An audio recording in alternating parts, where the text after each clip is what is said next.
मैं पंडित सुनील शास्त्री, 7 मंजिला श्री सनातन धर्म मंदिर तिलक नगर से। आज मैं ये बताना चाहूंगा कि हम लोग विवाह के लिए जन्मपत्रियां मिलाते हैं। जन्मपत्री मिलाना क्या है और कहां तक ये सत्य है, जन्मपत्री मिलाने के अंग क्या है और जन्मपत्री मिलाने की विधि और कला क्या है।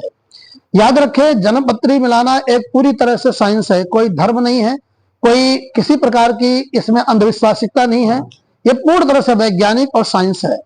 जन्मपत्री मिलान क्या है और जन्मपत्री मिलाने के अंग क्या क्या है। सर्वप्रथम हम चलते हैं नाड़ी दोष, गण दोष, भकूट दोष, ग्रहमत्री दोष, योनि दोष और वर्ण दोष, इस तरह से वर्ग दोष, इस तरह से ये अंग होते हैं जन्मपत्री मिलाने के। और इसके बाद गुण मिलाना और साथ साथ जन्मांग चक्र होता है। लड़का और लड़की अर्थात बालक बालिका के दोनों के जन्मांग चक्रों का मेल, ये सब मिला करके जन्मपत्री मिलान बोला जाता है। प्राय लोग तो कहते हैं गुण मिलवा लो। गुण 36 मिल जाएंगे तब भी आपका विवाह विच्छेद अर्थात तलाक हो सकता है। 36 गुण, 30 गुण, 25 गुण मिल जाए, चाहे जितने अच्छे गुण मिल जाए, अगर आपके ग्रह नहीं मिले तो आपका जीवन सुखमय नहीं हो सकता है। तो आज मैं चर्चा करूंगा, सबसे पहले एक एक पॉइंट करके आपको बताना चाहूंगा कि जन्मपत्री मिलाने में हम कैसे आपको बताएं कि जन्मपत्री किसी प्रकार से कोई धर्म मिलान नहीं है, टोटल मैथ है और साइंस है। तो सबसे पहले मैं आपको यह बताना चाहूंगा कि पहले चीज में हम चलेंगे नाड़ी दोष। बहुत से लोगों का यह मत है कि नाड़ी दोष केवल ब्राह्मणों में लगता है, बिल्कुल गलत। नाड़ी दोष सभी के लिए बराबर है, क्यों? ब्राह्मण के ही अंदर हाड़मास है, सबका शरीर है और ये विवाह सबका उसी तरह होता है। तो कहा गया है कि सबसे पहले आहार निद्रा भय मैथुनम चा, आहार निद्रा तो सभी जीवों में एक जैसे ही है। तो इस तरह से आपको मैं बताऊं कि नाड़ी दोष सब पर उसी तरह लगता है। नाड़ी दोष कोई धर्म है और जाति से संबंध है ही नहीं। नाड़ी दोष एक वैज्ञानिक मेडिकल सिस्टम है पूरा। नाड़ी दोष क्या कहते हैं? 3 नाड़ी होती है, आदि, मध्य और अंत्य। ये 3 प्रकार की नाड़ियां होती हैं और जो 3 प्रकार की नाड़ियां होती हैं उन नाड़ी किसे कहते हैं आपको ये बताऊं।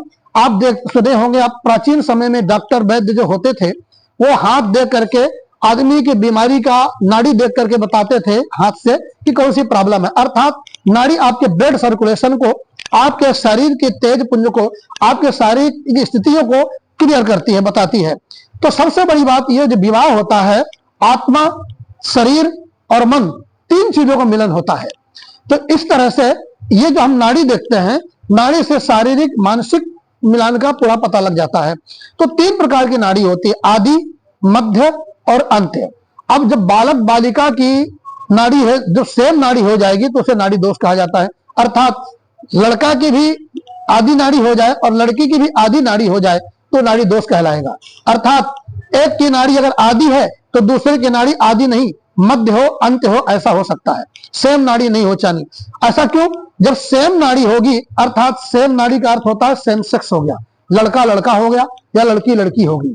अर्थात लड़का लड़का अकेले संतान पैदा नहीं कर सकता, लड़की लड़की अकेले संतान पैदा नहीं कर सकती। संतान पैदा होने के लिए एक का स्त्री होना जरूरी है और एक का पुरुष होना जरूरी है। जब सेम नाड़ी, एक ही नाड़ी हो जाती है दोनों की, तो स्त्री स्त्री हो जाता है या पुरुष पुरुष हो जाता है। तो इसमें क्या होता है? संतान नहीं होती है। अगर संतान होती भी है तो ऐसे लोगों को ही संतान क्या होती है? ब्लाइंड होना, किन्नर होती है। ऐसे लोग संतान किन्नर होती है, ब्लाइंड होती है, या थोड़ा बहुत अपग्रेड होती तो एक कन्या शायद हो जाए, पर पुत्र नहीं होता है। दूसरी बात, पूर्ण रूप से स्वच्छ और शुद्ध मस्तिष्क वाली संतान होना बहुत ही मुश्किल है। अर्थात दूसरी बात, नाड़ी दोष जब सेम सेक्स हो जाएगा, लड़का लड़का हो गया, लड़की लड़की होगी, तो लड़का लड़का सखा सखा हो सकते हैं, लड़की लड़की सहेली सहेली हो सकते हैं। लेकिन मैरिटल अट्रैक्शन के लिए, वैवाहिक जीवन के लिए, प्रेम के लिए एक दूसरे का, एक का स्त्री होना एक का पुरुष होना बहुत जरूरी है। अर्थात अपोजिट सेक्स होना अति आवश्यक है। जब सेम सेक्स हो जाते हैं तो आपका मैरिटल अट्रैक्शन अर्थात स्त्री पुरुष का जो आकर्षण है वो नहीं रहता है, जिसके कारण आपस में प्रेम नहीं होगा। और जब प्रेम नहीं होगा तो घर कहां से चलेगा? पारिवारिक कलेश होगा, एक दूसरे को अच्छे नहीं लगेंगे। तो इस तरह से आकर्षण न होने से प्रेम नहीं होगा और सेम सेक्स होने से संतान नहीं होगी। तो विवाह आदमी किस लिए करता है? संतान के लिए।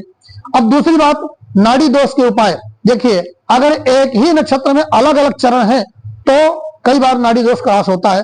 नाड़ी दोष की क्रॉस की दूसरी परिस्थिति क्या है?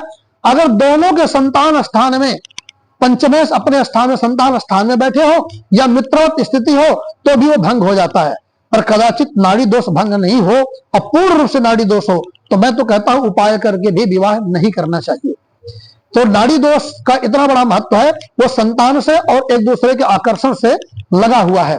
तो आपको हम आज इतना ही बताएंगे कि विवाह में नाड़ी दोष क्या है और नाड़ी दोष होने से वैवाहिक जीवन में क्या फर्क पड़ता है, अर्थात प्रेम नहीं होता है और संतान नहीं होती, और इसमें कोई जाति पाति ब्राह्मण इत्यादि कहाँ है।